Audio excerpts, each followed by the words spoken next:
네, 오늘 보실 말씀은 열왕기하 14장부터의 말씀입니다. 자, 우리가 지난주에 이제 아비야까지 우리가 읽었었죠. 아비야와 여로보암의 전쟁. 사실 여로보암이 우세했습니다. 아비야와 남유다의 군대는 포위당했었죠. 그때 하나님을 의지했던 아비야에게 하나님께서 구원을 베푸셨고 그 전쟁에서 이기게 하셨던 것을 우리가 기억했으면 좋겠습니다. 자, 그리고 이제 우리 13장의 마지막에서는 여로보암이 이제 아비야 생전에 힘을 회복하지 못하고 주님께 벌을 받아서 죽었다라는 기록을 통해서 하나님을 떠났던 여로보암이 그렇게 생을 마감하게 되는 것도 기억했으면 좋겠습니다. 자, 이제 14장에 들어가면서 함께 보도록 하겠습니다. 오늘 14장, 15장, 16절은요 남유다 왕국의 아사 왕에 대한 이야기입니다. 아사 왕은요, 자, 지난주에 우리가 말씀을 통해서 봤던 여로보암과 싸워서 이겼던 이 아비야의 아들입니다. 자, 아사의 왕정은요 이제 BC 910년에서 869년 경으로 기록이 되어 있습니다. 자, 역대기의 기록은 크게 이제 아사 왕에 대해서 세 기간으로 나누고 있습니다. 초기와 중기와 말기인데요. 초기 10년, 그리고 중기는 5년, 그리고 말기는 대략 15년에서 20년 정도의 시기로 보고 있습니다. 자, 그리고 이 초기, 중기, 말기로 가면서 아사 왕의 신앙의 변화, 그에 따른 유다의 변화도 한 번쯤 살펴보면서 우리가 말씀을 읽어가면은 훨씬 더 도움이 되겠습니다. 우리 시간에 함께 14장 말씀부터 함께 보면서 이야기를 나누도록 하겠습니다.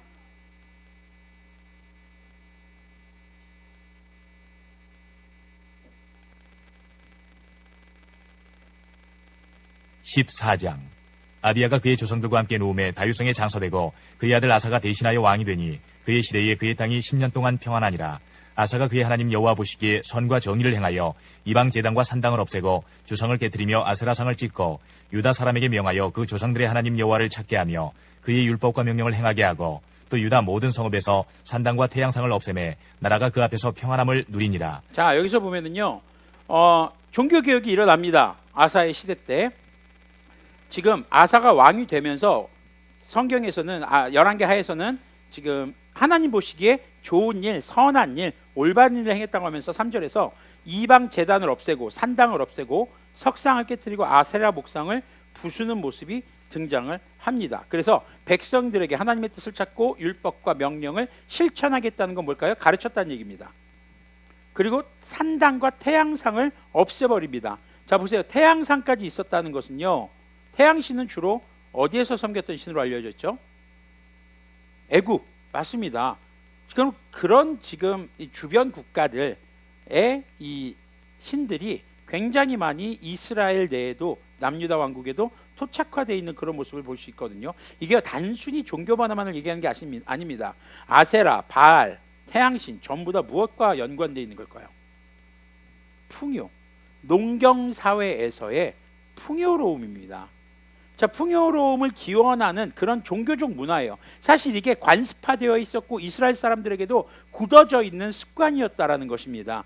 옛날에 우리나라 선교 초창기에도 보면은 무속 신앙들이 굉장히 많이 접합되어 있는, 그리고 또 섞여 있는 모습들도 있죠. 네, 뭐 이렇게 정화수를 떠놓고 집에 있는 지신들이나 아니면 가택신들에게 비나이다 막 이랬던 모습들, 이런 것들이 뭐 이렇게 초기 기독교에서는 교회에 다니면서 예배를 드리면서도 이런 행동을 했던 모습들이 종종 나타났다라고 하죠. 자, 그래서 이런 풍요로움을 기원하는 습관들과의 충돌이었습니다, 사실. 자, 그런데요, 이런 종교적 산물의 제거는 철저히 하나님의 말씀을 근거로 이루어집니다. 하나님의 말씀, 즉 언약을 지키는 삶은요, 풍요를 기원하는 삶 이전에 풍요를 기원하는 삶보다 먼저 중요한 게 있습니다. 우리가 풍요도 무엇이 있어야 누릴 수 있을까요? 생명이요. 하나님의 율법, 하나님의 말씀은요, 단순한 풍요가 아니라 풍요 이전의 기초가 되는 생존과 연결되는 문제였습니다. 즉 말씀을 지키면서 사는 삶의 모습, 이것이 생존 문화였다는 것이죠. 하나님은요, 이스라엘 백성들이 광야에서 살아갈 때 광야 40년을 하나님께서 지키셨습니다. 사실 하나님의 보호가 없었으면 이스라엘 백성들 출애굽 1세대는 물론 1세대는 광야에서 다 죽었지만 이스라엘은 광야에서 그냥 사라졌을 수 있겠죠. 주님께서 주시는 양식을 먹고 주님께서 인도해 주시는 길을 가고 주님께서 주시는 물을 마시고 그리고 모든 전쟁에 있어서 주님께서 함께 해주실 때 승리할 수 있었던, 그냥 그래서 단순히 뭔가 풍요를 얻고 무엇인가를 얻는 게 아니라, 믿음은, 기독교는, 우리가 예수님을 믿는다는 것은요 생존과 직결되는 문제입니다. 뭐 이 땅에서 그럼 예수님 안 믿으면 다 죽느냐, 그것이 아니라 진정한 생명, 바로 영생과 연결되는 문제라는 것이죠. 자, 이 땅에서 많은 것을 소유한다 해도 우리가 주님께 구원을 받지 못하면 영원한 죽음에 이르게 될 수밖에 없지만, 이 땅에서 우리가 무엇에 집중하고 무엇에 포커스를 맞추느냐, 바로 주님의 말씀을 따라 살아가는 것, 예배하는 것, 성령님의 충만한 삶을 살아가는 것, 이것은요 우리에게 주어지는 영생과 가장 직결되는 문제이고, 그리고 그 영생이 있을 때야 비로소 영원한 주님 나라에서의 평안을, 또 안식을, 풍요로움을 누리게 될 수 있다는 것을 우리가 기억해야 할 것입니다. 자, 이렇게 초기 이스라엘의 아사의 초기 통치, 14장에 등장하는 초기 통치의 시작은 이 우상들을 없애고 산당을 없애는, 그리고 말씀을 가르치고 말씀대로 백성들이 살도록 하는 굉장히 바람직한 그런 종교개혁의 모습을 보여주고 있습니다. 자, 6절부터 계속 보겠습니다. 여호와께서 아사에게 평안을 주셨으므로 그 땅이 평안하여 여로의 싸움이 없은지라. 그가 견고한 성읍들을 유다에 건축하니라. 아사가 일찍이 유다 사람에게 이르되 우리가 우리 하나님 여호와를 찾았으므로 이 땅이 아직 우리 앞에 있나니 우리가 이 성읍들을 건축하고 그 주위에 성곽과 망대와 문과 빗장을 만들자. 우리가 주를 찾았으므로 주께서 우리 사방에 평안을 주셨느니라 하고, 이에 그들이 성읍을 형통하게 건축하였더라. 아사의 군대는 유다 중에서 큰 방패와 창을 잡는 자가 30만 명이요 베냐민 중에서 작은 방패를 잡으며 활을 당기는 자가 28만 명이라. 그들은 다 큰 용사였더라. 자, 유다와 베냐민 지파, 이 두 지파가 지금 남왕국 유다를 지금 형성하고 있는 겁니다. 자, 남유다의 아사의 초기 10년 동안, 죄송합니다, 잠시만요. 네, 재채기가 나와서 잠깐 마이크를 껐습니다. 초기 10년은 아주 평화로웠습니다. 그 누구도 남유다 왕국을 넘볼 수 없었죠. 자, 열왕기상 15장 16절을 보면은요, 아사와 이스라엘 왕 바하사 사이에는 그들이 살아있는 동안에 늘 전쟁이 있었다라는 기록이 있습니다. 그러면은 열왕기상의 내용을 좀 통해서 보면은 다른 주변 국가들은 남유다를 공격하지 못했지만 누구는, 북왕국 이스라엘의 바하사는 계속 남유다를 호시탐탐 기회를 노리고 건드렸던 것으로 보입니다. 그러니까 이 북이스라엘의 바하사 침략이 계속되었던 것을 좀 우리가 열왕기상을 통해서 보면 참고할 수 있겠죠. 그런 상황에서 아사는 지금 방어 요새를 재건하는 것이죠. 그래서 남왕국 유다의 평화를 위한 노력을 하는 것을 확인할 수 있습니다. 자, 우리가 하나님만 의지한다? 네, 좋습니다. 맞습니다. 그런데 우리가 하나님을 의지하는 것에 대해서 오해하면 안 되는 게, 내가 아무것도 안 해도 된다는 것은 아닙니다. 우리가 해야 할 일, 또 우리에게 주어진 일 성실하게 행할 수 있어야겠죠.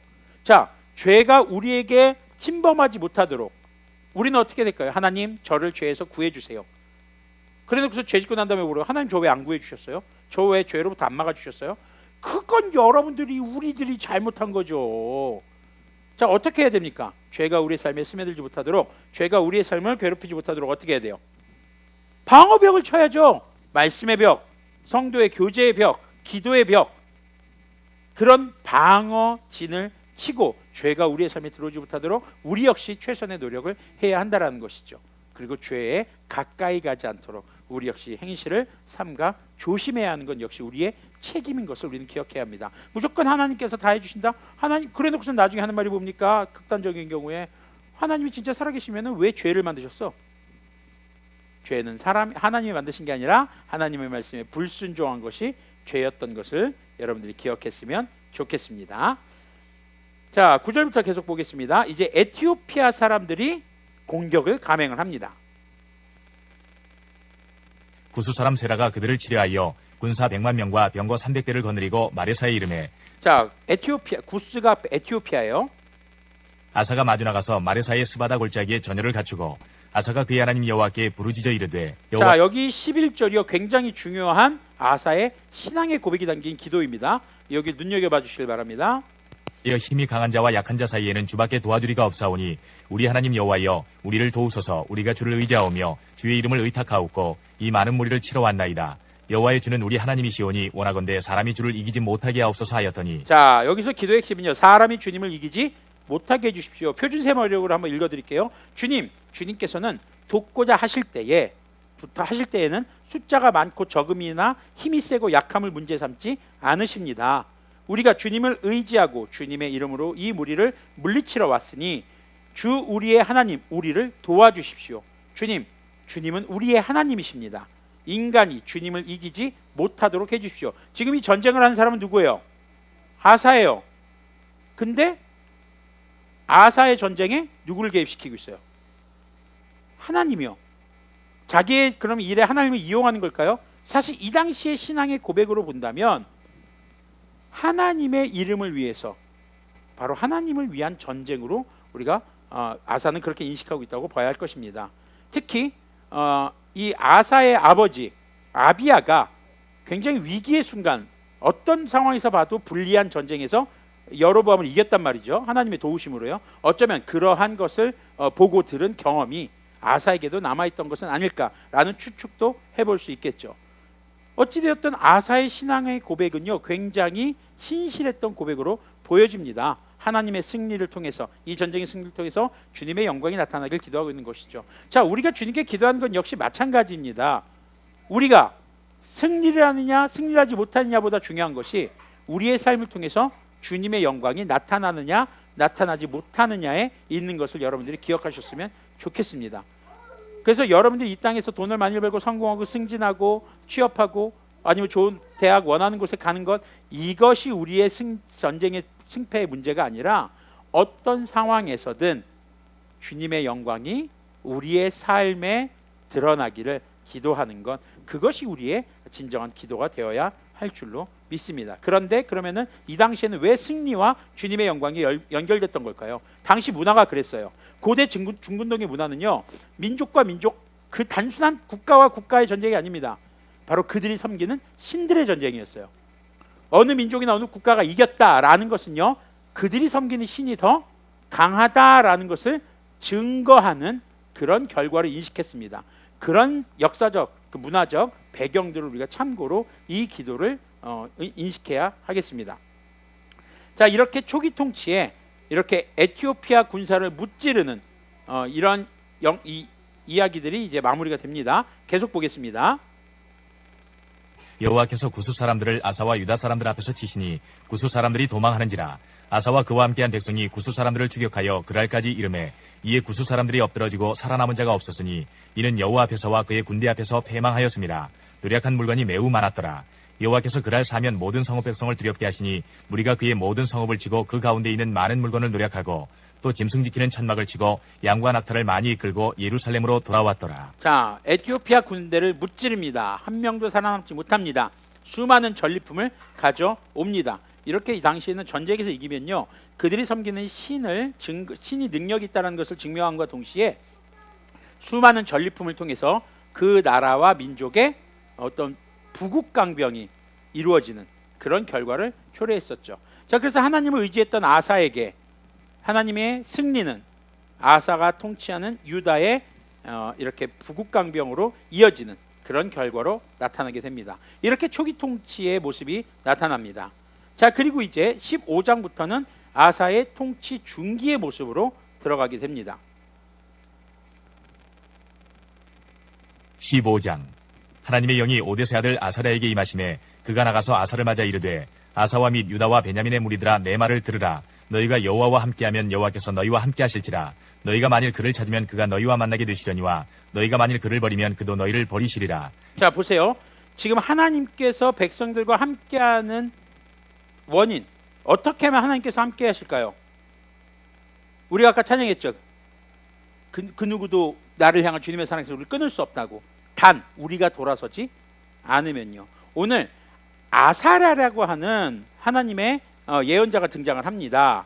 이 사람이 하나님의 말씀을 전하는데 지금 임금님과 백성을 하나님께서는 떠나시지 않으십니다. 단 어떨 때요?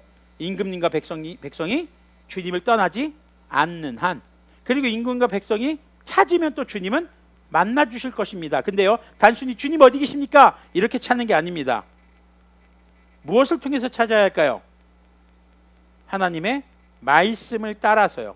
자, 제사가 주님을 찾고 또 예배가 주님을 찾는 것입니다. 그런데 그 제사도 예배도 주님의 말씀, 율법을 따라 해야 됐던 그런 모습이 있었던 것이죠. 자, 계속 한번 읽어볼게요. 아사랴가 어떻게 말하는지. 이스라엘에는 참신이 없고 가르치는 제사장도 없고 율법도 없은 지가 오래되었으나. 자, 보세요. 참신이 없다? 하나님이 없었다는 얘기일까요? 이게 세번역으로 보면요, 이렇게 되어 있습니다. 이스라엘은 오랫동안 참 하나님이 없이 지내왔습니다. 그러니까 참 하나님이 없다라는 건 뭘까요?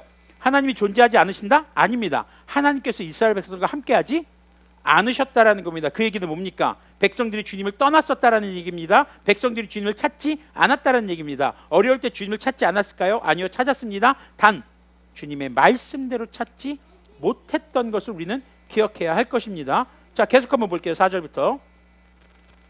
그들이 그 환란 때에 이스라엘 하나님 여호와께로 돌아가서 찾음에 그가 그들과 만나게 되셨나니. 자, 이스라엘 백성들이 어려운 일을 만났을 때 하나님께 돌아 그를 찾으면 주님이 만나 주셨습니다. 자, 우리의 신앙도 이와 비슷할 때가 있겠죠. 힘들 때 주님을 찾는 것. 근데 이 일이 반복되다 보면요, 우리 안에 어떤 마음이 생기냐면요, 내가 너무 힘들 때만 주님을 찾나?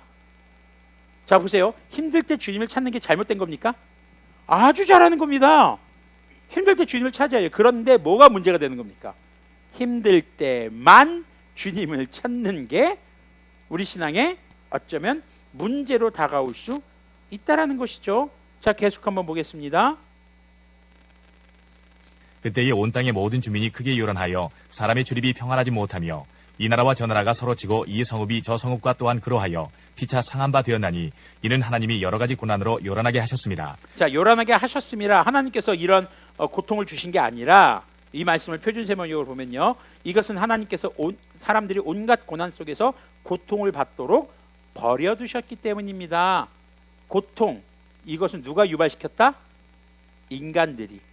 다만 주님께서는 개입하지 않고 내버려 두셨다. 왜 그러셨을까요?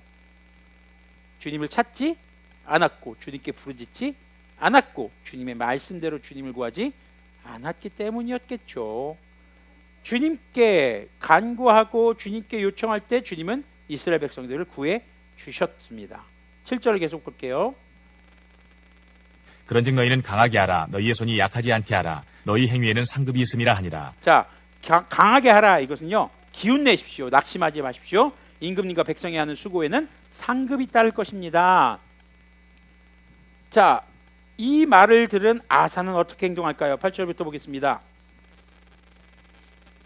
아사가 이 말 곧 선지자 오데스의 예언을 듣고 마음을 강하게 하여 가증한 물건들을 유다와 베냐민 온 땅에서 없애고. 또 자, 가증한 물건을 없앴다라고 나옵니다. 역겨운 물건이라고 표준세번역은 얘기하고 있습니다. 누구 입장에서 역겨운 걸까요?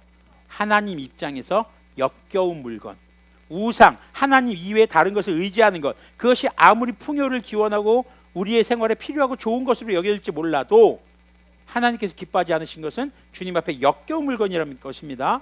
계속 볼게요. 또 에브라임 산지에서 빼앗은 성읍들에서도 없애고 또 여호와의 낭실 앞에 있는 여호와의 제단을 재건하고 또 유다와 자, 성전을 재건했다, 보수했다라는 얘기입니다. 그러니까 역겨운 것들을 없애버리고 성전 현관 앞에 있는 주님의 제단을 보수하였다. 그 얘기는 뭐예요? 그때까지 성전 제단이 보수가 필요한 상태로 방치되어 있었다라는 것이죠. 자, 여러분들, 종교개혁, 우리가 주님 앞에 올바로 선다라는 것은요, 주님의 말씀을 따라서 우리 삶에서 죄와 우상들을 없애는 것과 동시에 무엇을 세워가는 것? 예배를 세워가는 것. 주님께 나아가는 성전. 지금으로 따지면 이제 성전은 개개인의 성전이라고 볼 수 있지만 우리가 예배하는 그 지금 현재 곳은 어디 장소는 교회겠죠. 교회를 세워가는 것. 오해하지 마십시오. 교회 건물을 크게 짓고 화려하게 짓고 이게 아닙니다. 우리가 예배하기에 적합한 그런 환경이 될 수 있도록 해야 되겠죠. 얼마 전에 우리 김성지 집사님이 교회 오셔갖고 어우 먼지가 너무 많아 그러면서 청소를 막 하셨어요. 그리고 이제 대걸레로 갖고 오셔서 또 한번 닦으셨어요. 이것도 역시 성전을 보수한 것과 마찬가지겠죠. 그것만이 아니죠. 외형적인 것만이 아닙니다. 우리의 삶이 주님을 예배하기에 부족함이 없도록 거룩함을 유지하는 것, 회개하는 것 역시도 여기에 해당될 수 있다고 볼 수 있습니다. 계속 보겠습니다. 베냐민의 무리를 모으고 에브라임과 므낫세와 시몬 가운데에서 나와서 제 중에 머물러 사는 자들을 모았으니 이는 이스라엘 사람들이 아사의 하나님 여호와께서 그와 함께 하심을 보고 아사에게로 돌아오는 자가 많았음이더라. 자, 보세요. 하나님이 아사와 함께 하시는 것을 보고, 하나님이 아사와 함께 하는 거 어떻게 볼 수 있었을까요? 하나님이 우리 눈에 보이는 것도 아니었는데. 아사가 하나님의 말씀에 순종하는 것을 보고라고 우리가 볼 수 있겠죠. 자, 일단 아사의 초기 통치는 승리와 평안이었습니다. 그런데 아사가 하나님의 말씀에 순종하는 모습, 하나님의 말씀을 따라서 우상들을 없애고 성전을 보수하는 모습을 보면서 아사를 지키시는 분이 바로 하나님이구나. 백성들은 그걸 본 거죠. 결국 그리스도인들의 삶은요, 하나님이 함께 하시는지 함께 하시지 않는지를 보여주는 삶입니다. 함께 하시느냐 안 하시냐의 키워드는 우리에게 있습니다. 하나님은 우리를 버리지 않으십니다. 우리를 떠나지 않으십니다. 다만 우리가 하나님을 떠나고 하나님의 말씀을 저버리고 예배를 등한시하는 것이죠. 그렇기에 어떻게 세상 사람들에게 우리는 주님이 우리와 함께 하시는 것을 증거할 수 있을까? 말씀을 따라 살아가십시오. 예배하십시오. 여러분들 삶의 우선순위를 주님께 두십시오. 그것을 통해서 우리는 주님을 증거하는 삶을 살아가게 됩니다. 자, 백성들은 그것을 보고 이제 아사에게로 모여들고 진정한 왕의 리더십이 형성이 되게 됩니다. 단순히 아사가 드러나는 리더십이 아니라 하나님이 드러나는 이스라엘의 진정한 왕의 리더십이 나타나게 되는 것이죠. 아사왕 제15년 셋째 달에 그들이 예루살렘에 모이고 그날에 노력하여 온 물건 중에서 소 700마리와 양 7,000마리로 여호와께 제사를 지내고 또 마음을 다하고 목숨을 다하여 조상들의 하나님 여호와를 찾기로 언약하고 이스라엘 하나님 여호와를 찾지 아니하는 자는 대소남녀를 막론하고 죽이는 것이 마땅하다 하고 무리가 큰 소리로 외치며 피리와 나팔을 불어 여호와께 맹세하며 온 유다가 이 맹세를 기뻐한지라. 무리가 마음을 다하여 맹세하고 뜻을 다하여 여호와를 찾았으므로 여호와께서도 그들을 만나 주시고 그들의 사방에 평안을 주셨더라. 주님께서 그들을 만나 주십니다. 자, 보면은요, 12절 보세요. 마음을 다하고 정성을 다하여 주 하나님만을 찾기로 하는 언약을 맺었다. 예수님께서 우리에게 강조하신 언약의 목적이 있습니다. 첫 번째가 뭐였습니까? 주 너의 하나님을 마음과 뜻과 목숨을 다해 사랑하고, 바로 12절 내용이 그겁니다. 우리는 주님을 사랑합니다. 그래서 예배합니다. 우리는 주님을 사랑합니다. 그래서 주님의 말씀을 묵상하고 그 말씀을 따라 살아갑니다. 우리의 삶에서 죄악을 없애버리고 우상을 없애버립니다. 무엇 때문에요? 주님을 사랑하기 때문에요. 그것이 사랑입니다. 말로만 하는 사랑이 진짜 사랑이 아닙니다. 사랑해가 아닙니다. 요즘 우리 말씀 베이커리를 통해서 사랑에 대해서 이야기하고 있죠. 교회 안에 성도 간에 사랑이 필요합니다. 그런데 말로만 사랑해? 아니라는 것이죠. 배려하고 양보할 줄 알고 오래 참고 인내하고 상대방의 입장을 생각하고 헌신하는 것, 이것이 삶으로 나타나야 합니다. 자, 그것이 진정한 사랑이라는 것이죠. 그렇게 하나님을 사랑할 때 하나님께서 그들을 만나주시는 모습, 그것이 그들에게는 예배로, 제사로 나타나고 결단으로 나타나고 또 찬양으로 나타날 때 만나주시는 것을 우리가 볼 수 있습니다. 계속 보겠습니다. 아사왕의 어머니 마아가가 아스라의 가증한 목상을 만들었으므로 아사가 그의 태우의 자리를 패하고 그의 우상을 찍고 빻아 기드론 시내가에서 불살랐으니 산당은 이스라엘 중에서 제하지 아니하였으나 아사의 마음이 일평생 온전하였더라. 그가 또 그의 아버지가 구별한 물건과 자기가 구별한 물건 곧 은과 금과 그릇들을 하나님의 전에 드렸더니 이때부터 아사왕 제35년까지 다시는 전쟁이 없으니라. 자, 아사왕 35년까지 전쟁이 없었더라라고 나옵니다. 여기서 우리가 좀 눈여겨봐야 할 것이, 자, 개역개정에서는 마아가가 이제 어머니라고 나와요. 근데 세번역에서는 할머니라고 나와요. 마아가는 할머니가 맞습니다. 자, 아사왕은 자기 할머니 마아가가 아세라 목상을 만들었다고 혐오스러운, 그래서 그것을 토막내서 가루로 만들어 버리죠. 그리고 불살라 버립니다. 그리고 폐위시켜 버립니다. 자, 이게요, 태후, 우리나라 왕실 용어는 태후죠. 자기 할아버지의 부인이에요. 그러니까 할머니죠. 할머니를 폐위시키는 것은요, 쉽지 않은 일이었습니다. 특히 당시의 태후는요, 왕보다 더 큰 권위를 가지고 있는 경우가 많았어요. 제일 대표적인 게 이제 아시아의 엄마 아달랴가 있었죠. 손자 요아스 일족을 완전히 제거하고 정권을 장악했던 경우, 아시아의 할머니죠. 아달랴가 이랬던 모습. 열왕기하 11장 1절에서 3절에서 나오는 모습. 그래서 태후는요, 어떤 경우, 대부분의 경우가 왕이 함부로 할 수 없는 그런 존재이기도 했습니다. 가족적으로도 훨씬 어른이었기 때문이죠. 그런데 이 태후를 폐위시켰다? 이건 아사의 결정이요, 굉장히 단호했던 것을 우리가 볼 수 있습니다. 선대왕의 어머니, 자기 할머니라고 해도 아닌 건 아닙니다. 하나님께서 역겨워하시는 것을 만드는 것은 절대 안 됩니다 라면서 폐위했던 것이죠. 굉장히 종교개혁에 대한 의지가 확고했던 그런 아사의 통치 모습, 초기와 중반의 모습은 이렇게 하나님을 온전히 구했던 아사의 모습을 볼 수가 있습니다. 특히 15장에서는요, 아사라라고 하는 이 선지자의 말을 잘 듣고 그 말을 따라서 행동하는 것도 우리가 눈여겨볼 필요가 있겠습니다. 자, 이제 아사의 통치 말기 16장으로 넘어가 보도록 하겠습니다. 16장. 아사왕 제36년에 이스라엘 왕 바하사가 유다를 치러 올라와서 라마를 건축하여 사람을 유다왕 아사에게 왕래하지 못하게 하려 한지라. 아사가 여호와의 전 곳간과 왕궁 곳간에 은금을 내어다가 다메섹에 사는 아람 왕 베나닷에게 보내며 이르되, 내 아버지와 당신의 아버지 사이에와 같이 나와 당신 사이에 약조하자. 내가 당신에게 은금을 보내노니 와서 이스라엘 왕 바하사와 세운 약조를 깨뜨려 그가 나를 떠나게 하라 하매, 베나닷이 아사 왕의 말을 듣고 그의 군대 지휘관들을 보내어 이스라엘 성읍들을 치되 이온과 단과 아벨마임과 납달리의 모든 국고성들을 쳤더니, 바하사가 듣고 라마 건축하는 일을 포기하고 그 공사를 그친지라. 아사왕이 온 유다 무리를 거느리고 바하사가 라마를 건축하던 돌과 제목을 운반하여다가 게바와 미스바를 건축하였더라. 자, 보세요. 지금 아사왕 36년에 이스라엘 왕 바하사가 유다를 치러 올라와서 라마를 건축합니다. 그래 놓고선 나라를 봉쇄해버려요. 외국과의 교류를 다 막아버린 거죠. 그래서 아사가 어떻게 합니까? 시리아의 베나닷 왕에게 도움을 요청합니다. 뭐 정치, 외교 할 수 있겠죠. 그런데 문제가 뭡니까? 성전 창고에 있는 은과 금까지도 모두 꺼내서 지금 도움을 요청했다는 것입니다. 이게 바로 뭐냐면요, 하나님을 의지하지 않고 바로 시리아 왕 베나닷을 의지하는 모습이 나타나는 것이죠. 성전 창고의 은과 금까지 꺼냈다라는 것은요, 아사에게 이 위기의 상황에서 하나님보다 누가 더 중요하다? 베나닷, 시리아의 입장이 나에겐 더 중요합니다라는 고백과 마찬가지였던 것입니다. 우리가 그런 말 하죠. 돈 가는 곳에 마음 간다고. 네, 우리의 물질이 어디에 우선순위로 지출이 되는가 한번쯤 돌아볼 필요가 있습니다. 내 개인의 취미생활과 먹고 사는 문제 이런 건 제외하고요. 여러분들 진짜 생필품, 막 생활에 정말 필요한 거 이런 거 제외하고요.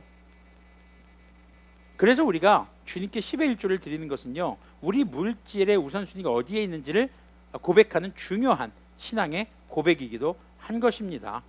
자, 지금 아사는요, 통치 말년에 나라가 포위되고 나라가 봉쇄되는 위기의 상황에 있어서 하나님을 의지하기보다는 좀 더 강한 나라인 시리아를 의지하는 모습, 정치적으로 충분히 요청할 수도 있는 문제이긴 하지만 성전 창고에 있던 하나님께 드려진 물건에 손을 댄 것이 굉장히 큰 실수였던 것으로 우리가 볼 수 있겠습니다. 자, 이것에 대해서 이제 하나님의 반응이 나타납니다. 7절부터 보겠습니다.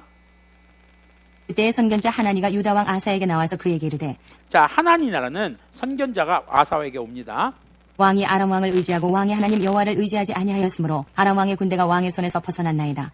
구스 사람과 룹 사람의 군대가 크지 아니하며, 자, 구스 사람과 리비아 군이 강한 군대가 아니었습니까? 라는 거예요. 에티오피아와 지금 리비아가 강했었습니다. 그 얘기죠. 말과 병거가 심히 많지 아니하더이까. 그러나 왕이 여호와를 의지하였으므로 여호와께서 왕의 손에 넘기셨나이다. 임금님께서 주님을 의지하실 때 주님께서는 그들을 이기게 해주셨지 않습니까?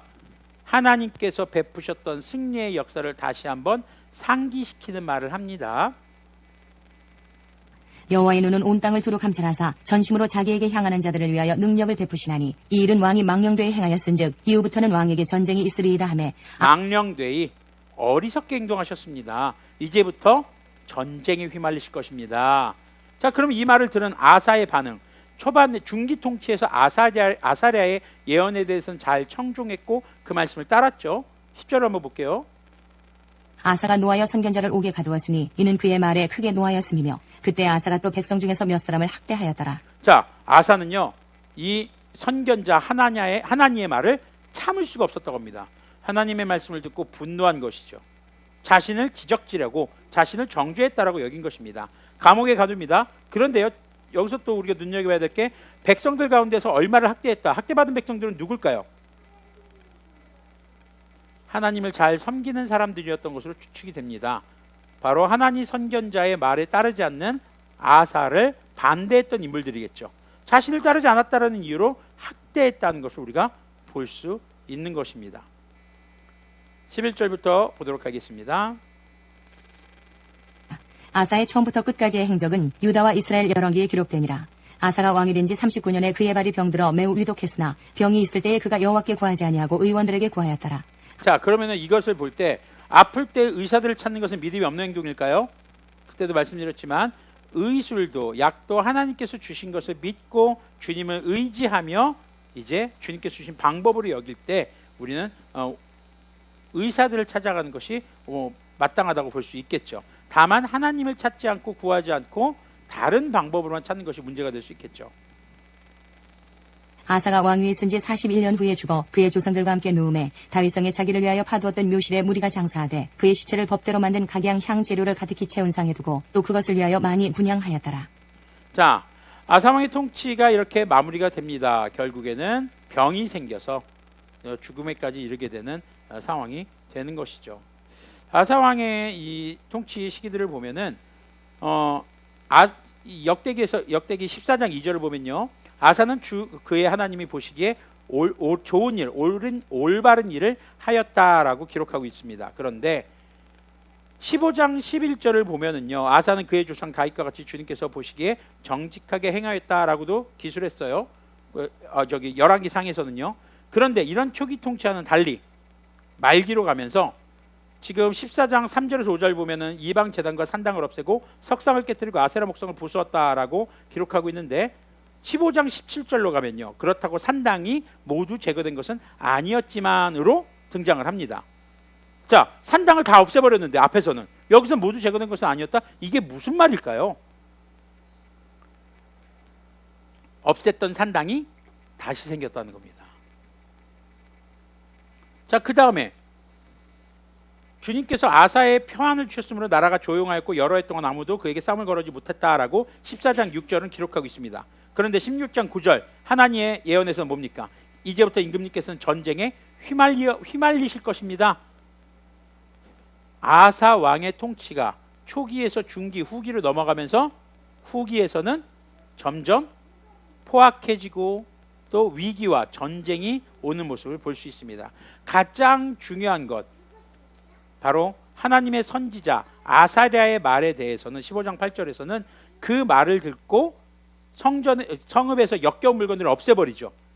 근데 하나님의 말을 듣고는 화가 치밀어 올라서 옥에 가두어버리고 그리고 백성들 가운데서 바로 아사 왕에게 반대하고 하나님을 따르는 무리들을 학대하는 모습을 우리가 볼 수 있습니다. 완전히 말기에는요 그냥 패배자의 모습, 하나님을 떠나는 모습으로 전락해버리는 것을 우리가 볼 수 있겠죠. 자, 오늘 이렇게 아사의 통치를 좀 살펴보았습니다. 한 번쯤 생각해 볼 필요가 있겠습니다. 우리는 누구나 승리하고 싶어 하고요. 삶의 열매를 얻고 싶어 하고요. 무엇인가를 추구합니다.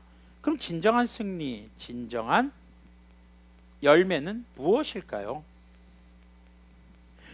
아사가 진정으로 하나님을 바랬다 아니면 자기의 이익을 위해서 하나님을 이용했을 뿐이다. 중기까지는 그런 모습이 보이지 않습니다. 그런데 결국 말년의 모습에서 그의 모습이 자신의 부귀영화와 부국강병 이것만을 추구했던 모습으로 전락해버리게 되는 것이죠. 우리는 이런 모습을 통해서 우리의 신앙이 자기중심적이고 인본주의적인 신앙으로 돌아서고 있는 것은 아닌지 점검해보고 주님의 말씀을 통해서 우리의 삶을 재조명해 보아야 할 것입니다. 그리고 또한 우리가 속한 교회가 어렵고 가난하고 정말 힘들었을 때는 하나님의 말씀만을 추구하고 정말 주님께서 맡겨준 사명을 감당하기 위해서 애쓰는 그런 교회 모습이었지만, 정말 오늘날 많은 교회들이 그런 하나님의 메시지, 성경을 중심으로가 아니라 인간 중심적인 모습으로 변질되어 가고 있는 것은 아닌가. 다른 교회를 욕하자고 하는 것이 아니라 우리 교회가 그렇게 되지 않도록, 지금은 우리 교회가, 우리 바다의 등대갈대 교회가 완전 이렇게 생지하에 아주 작은 7.8평 8평이 안 되는 공간에서 그래도 주님이 은혜를 베풀어 주셔서 꽉 차게 요즘에 주일 예배를 드리고 있지만, 이때의 모습들을 기억하고 또 주님께서 우리에게 베푸신 은혜를 기억하며 앞으로의 모든 신앙에 있어서 변질되지 않도록 자기중심주의적, 인본주의적 생각으로 자신들의 유익을 위해서 하나님을 이용하는 모습으로 변질되지 않도록 우리는 잘 우리의 삶을 돌아보아야 할 것입니다. 특히 어려운 시기에 주님을 구하는 것은 아주 바람직한 모습입니다. 그런데 어려운 시기에 주님을 구하며 주님의 구원을 경험한 우리들은, 그런 그리스도인들은 무엇을 이제 추구해야 될까요? 주님의 말씀이 무엇인지를 읽고 듣고 배워야 합니다. 그리고 그것을 삶에 적용하는 묵상의 삶을 살아야 합니다. 하나님의 말씀에 충만한 삶을 사는 것, 그것이 성령님의 충만함인 것을 여러분들이 꼭 기억하시면서 오늘 아사 왕의 행적을 살피면서 나의 모습에서 아사의 이 마지막 후기 통치와 비슷해져가는 모습은 없는지 다시 한번 돌아보시고 우리가 주님 앞에 회개의 기도를, 또 결단의 기도를 드렸으면 좋겠습니다.